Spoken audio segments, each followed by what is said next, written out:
Parang for me, every day is a Mother's Day. For me, yung Mother's Day, ito kasi yung time na para i-honor or mas para ipa-feel or para mas ipa-appreciate dun sa mom lahat ng sacrifices na binigay niya for her kids.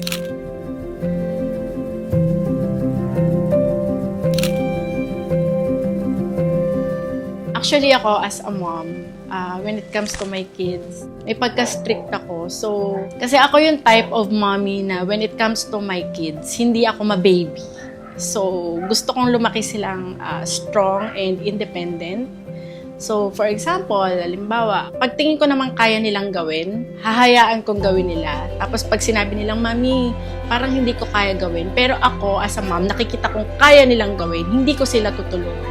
Kasi gusto ko mas, alam mo yun, gumaling sila, alam mo yun, on their own, na hindi lahat kailangan isusubo mo.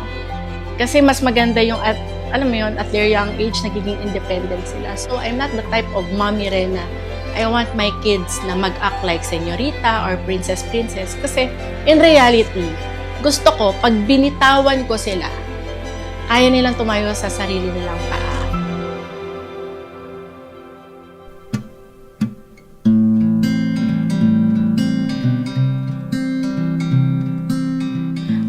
The qualities na I like the most kay mommy is na super independent po siya, tapos very understanding siya. Ano siya, hindi siya strict. I mean, may pagka-strict siya, pero maluwag siya sa'yo. Parang pinapayagan kanyang gumala, pinapayagan kanyang magka-crush, something.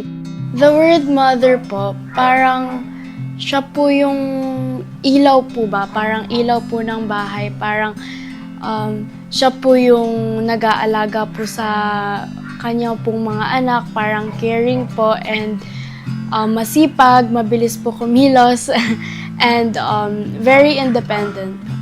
Hi, Mommy. Thank you po for always being there for me, for always supporting me, for always taking care of me po, and na hindi ka po masyado galit po sa akin all the time, and pinagsasabihan mo po ako in the best way na nakakaintindi po ako, hindi mo po ako sinisigawan or anything. Thank you po na ikaw po yung naging mother ko po. I'm really thankful po for that, and palagi po kitang pinagpa-pray po kay God.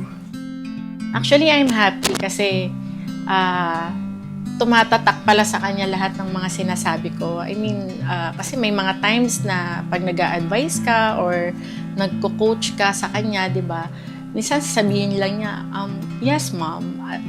As simple as that. So, minsan niisip ko, naiintindihan ba niya? Nagagets ba niya yung instruction ko? To be honest, I'm happy. I'm happy kung paano siya, alam mo yun, sumagot sa mga questions niyo. I mean, no filtered. Yun talaga yun eh. Kasi yun yung nararamdaman niya.